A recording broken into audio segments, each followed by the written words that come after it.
Hello, great and bountiful YouTube empire. I'm your host Chiinferno, and Kinetic and Puck are back. This piece is more of a personal project that snuck into my work cycle when I was supposed to be focusing on other projects. But with that said, I'm really happy with how it turned out, and I wouldn't have it any other way. For a while now, I've been wanting to create some art of Kinetic and Puck interacting with Foshay Tower, an iconic building in Minneapolis. I had a few ideas and did a couple of sketches, but this one turned out to be the easiest to pull off effectively. And it gave me an excuse to showcase Kinetic's powers and finally figure out how I wanted to depict his telekinesis in actual artwork. Without any further ado, let's get started. And I started, as always, with a very rough sketch of the concept. I had made this sketch very quickly alongside a batch of sketches for other ideas that I'm hoping will see the light of day eventually. Since he's a bit more complicated and also more fun for me, and also facing upright, I decided to start with Puck. This is a trick I don't normally do. As a matter of fact, this is my first time trying it out, but due to the nature of the masks worn by Kinetic and Puck, it can sometimes be difficult to clearly portray their emotions. Kinetic can kind of skirt around this problem by having those quote-unquote Spider-Man eyes that are big and can inexplicably widen and squint to showcase exaggerated emotions, but Puck's much smaller and more angular eyes aren't as easy to do that sort of thing with. He tends to make up for it with the shape of his mouthpiece that curves in such a way that it might resemble a mischievous grin. So I quickly drew a mock expression as a guide for myself to get a rough idea for how I wanted to shape the features of his mask and where certain things needed to be. Here I'm testing out a gesture line.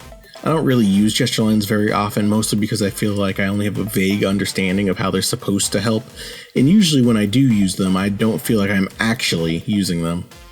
But they can be a helpful rough guide when you're figuring out the shape of the motion of your character, and with the size of Puck's body, it was important for me to understand both the angles his body was making from his actual pose versus the general shape and flow the mass of his body would fall in reaction to his pose. Puck floating in the air and laying down as if on a bed made this a bit more complicated because it meant that rather than gravity causing his weight to be pulled down, it is instead being pulled to the side. I very briefly considered trying to give him a sort of weightless effect, the implication being that his body wasn't necessarily following the same laws of gravity due to Kinetic's telekinetic hold. But ultimately I scrapped that idea, mostly just because it was easier for me to imagine and execute the image normally, and because I figured it would probably look a bit better, or at the very least, would read more naturally to the viewer without needing an explanation as to why Puck's body would be reacting as if you're floating in outer space. When in doubt, keep things simple. And speaking of simple, now I'm roughing out some more quick sketches as I figure out exactly how his body should be shaped based on his pose. I tried a few different things. I really just trying to understand what direction gravity would be pulling his body. And this is also where I started considering the anti-gravity thing I mentioned earlier. So I ended up with something that pretty closely followed the lines of the original sketch, with Puck's body angled in the same direction as his face. This position would cause gravity to pull on his body fairly equally, like the analogy I used earlier as if he were lying on a bed. So the effect is that it kind of flattens out his body with his weight falling down and to either side, rather than in any one particular direction. This got a little bit complicated when I was figuring out how to depict the natural flow of gravity alongside how his raised leg would be counter-affecting the shifting of his weight in his belly. Also, I think it's a bit obvious at the moment, but proportionally, I've drawn his belly too big here. It was just nagging at me that trying to draw this pose at this angle looked off, and I tried a handful of things, but I couldn't quite get it to feel like it was correct. So I tried again, and I kept trying, which eventually led to the pose you'll recognize from the final image, where rather than facing in the same direction as his face, Puck's body is instead angled in the opposite direction. At first I was worried that would be an issue, or that I'd have to redraw his head to fit the angle, but after working on it a bit more, I realized that wouldn't be a problem at all. While it wasn't what I was initially going for, this version of the pose looked a bit more dynamic and felt more natural to me. And it was easier to draw, so I went with it. Also, you might be wondering why I bothered to draw Puck's belly button when it's obviously going to be covered up by his suit later. Really, I just did that as a sort of guideline. Sometimes, especially on larger characters, it can be hard to know exactly where that should be, and knowing the placement of the belly button can be helpful for various things. And in Puck's specific case, it also designates a specific cross point in the design of his supersuit, so I drew it in to help me know where that part of his suit would be. So now I'm going through and drawing the cleaner, more finalized lines, and once again I found myself struggling with exactly how to draw Puck's fingers. So I took a picture of myself to use as a reference and guide. And once the general shape of his body was finished, I created a new layer folder, lowered the opacity of the body shape layer folder, and then started the line art for his clothing over top of everything. This was admittedly the other section where I started to wonder if I did need to adjust the angle of Puck's head, but ultimately I kept it as is and it worked out fine. And there's the belly button cross point I mentioned. It was at this point that I realized I'd never designed the bottom of Puck's shoes before. Well, that's not actually entirely true. There is one image where they're kind of shown, but not enough to have any really solid details. I've drawn the bottom of his alter ego Eddie Duarte's shoes, but I never made the design for them when he's Puck, so I improvised a bit. Once the line art for the clothing is finished, I simply add a layer mask to the body shape layer folder, and manually erase, or more accurately, mask out, the lines that are being blocked for or otherwise covered up by his clothing. And the line art for Puck is finished. I'll set him up for coloring later, and I'll rinse and repeat this process with Kinetic. Of course, I'll have to use the rotate view tool to visually flip my canvas so I don't have to draw the line art for Kinetic upside down. Kinetic's design is actually fairly simple, so getting the line art down for him went pretty quickly.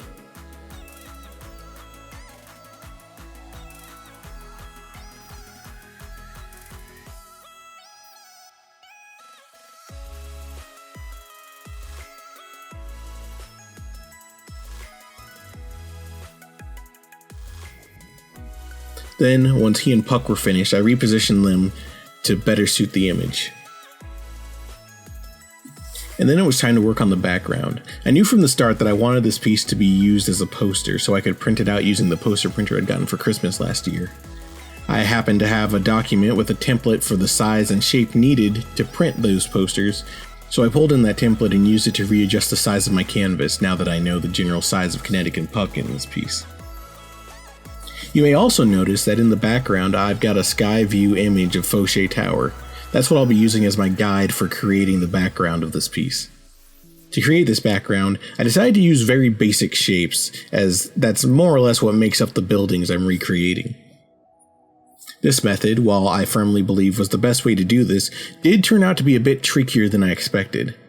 I was trying to follow the paths of these somewhat blurry lines, while also not fully accounting for the shadows present in the image, which led to the occasional hiccup, and it felt like it would be faster or easier to just redo the whole process from scratch rather than to meticulously examine each square and figure out which ones were wrong and how to fix them. Then I roughly made the little tower antenna thing on top, and then the walls of the building. I'll admit the perspective of this image feels a little wonky to me. Fortunately, that gets covered up by Kinetic and Puck, so I ended up going along with it as depicted in the picture rather than trying to manually fix it. The deck and windows were a little bit of a hassle. I'm still learning about drawing backgrounds and figuring out my style with them, and in this piece I wasn't sure how detailed or simple I wanted to make things. For the most part, I followed the lines of the building, only taking some creative liberties in places I really wasn't in the mood to bother with. I could have done the windows a few different ways, and I almost didn't bother to separate them at all, but in the end I chose a fairly simple and efficient method by inserting horizontal or vertical lines respectively, and then erasing the parts in between. Then I quickly recreated the other buildings. I went a bit simpler on them, partially because they were just simpler buildings overall, but also because they weren't the focus of the image.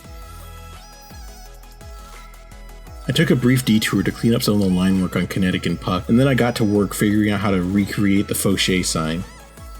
It wasn't perfectly one-to-one, but I was surprised to find I actually had a font that was very similar.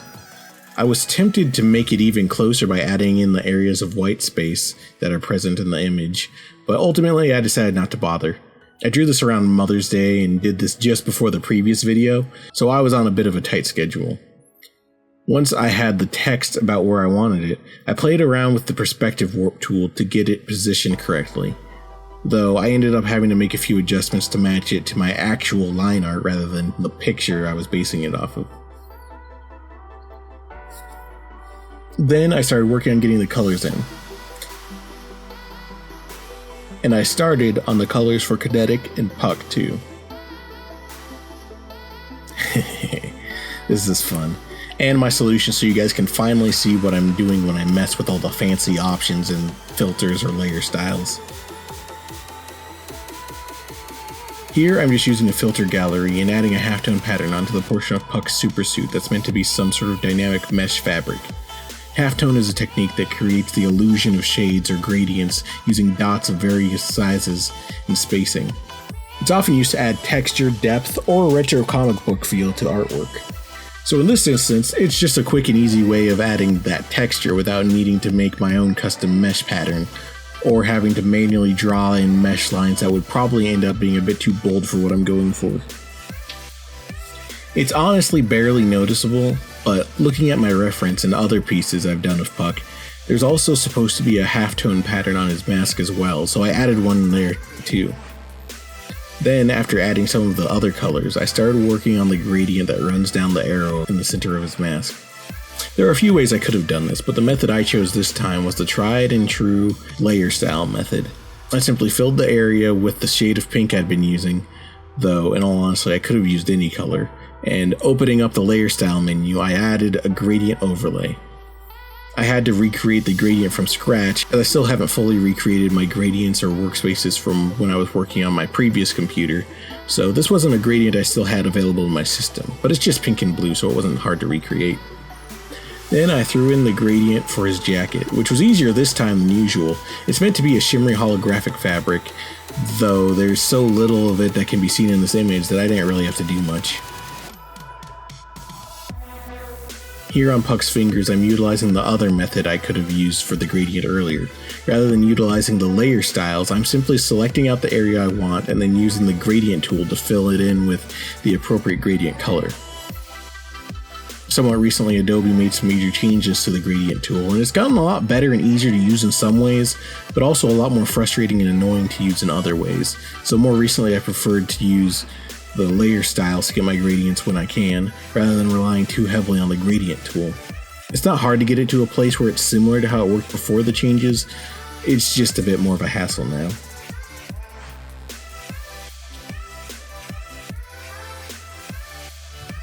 Working on the color for Kinetic now.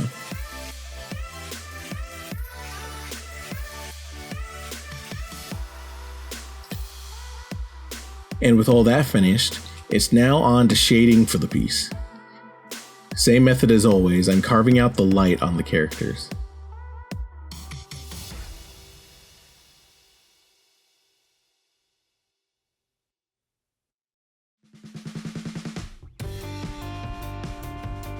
Then I add the lighting. This time, I went for a more blue tone rather than my typical yellow. I suppose yellow would have made sense since they're closer to the sun, but I wanted to focus on the bright blue sky and also the blue from Kinetic's powers. Unfortunately, I found the color I was using felt like it was washing out the vibrant colors on Puck's supersuit, when that was not at all what I wanted. I experimented with a few other shades of blue and a few different blend mode settings until I got something that I felt looked a bit better and less washed out. Then I added the fill lights to light up and add color to the shadows.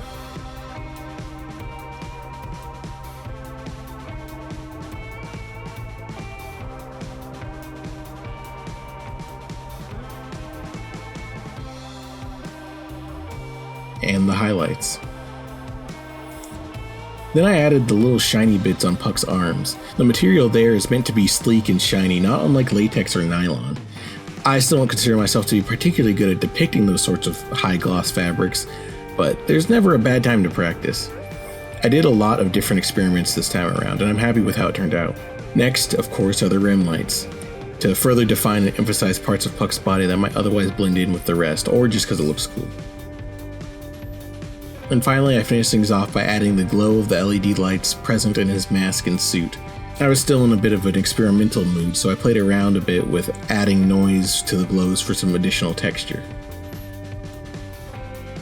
Then I started working on the telekinetic hold effect that surrounds him, as Kinetic is actively using his powers to make them both fly over Foshay Tower.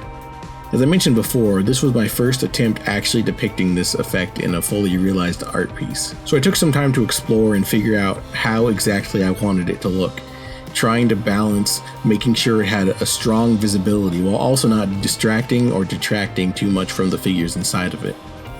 I did a lot of experimentation with the contour maps for the outer glow. Then once that was finished, rinse and repeat with Kinetic.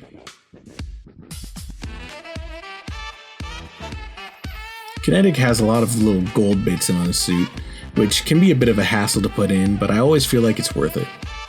And they're often a lot of fun. I didn't bother to film it, but once again I simply used the layer style editing method, and I have a pre-made gold gradient I use for this. I ended up being a bit surprised when it came to shading Kinetic. I had expected to flip the canvas and carve out the shadows with him facing upright as I had done before. However, due to the way the light would be hitting him, it ended up feeling more natural for me to keep him upside down as I carved out the shadows, so I wouldn't accidentally put the shadows on the opposite direction from how they should be. And the rest of the process is mostly the same as with Puck.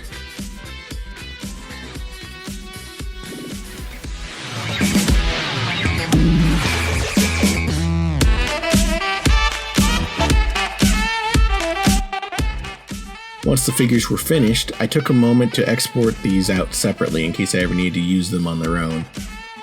Then it was time to shade the background. Once again, I used the reference image as a guide to understand how to handle the shading.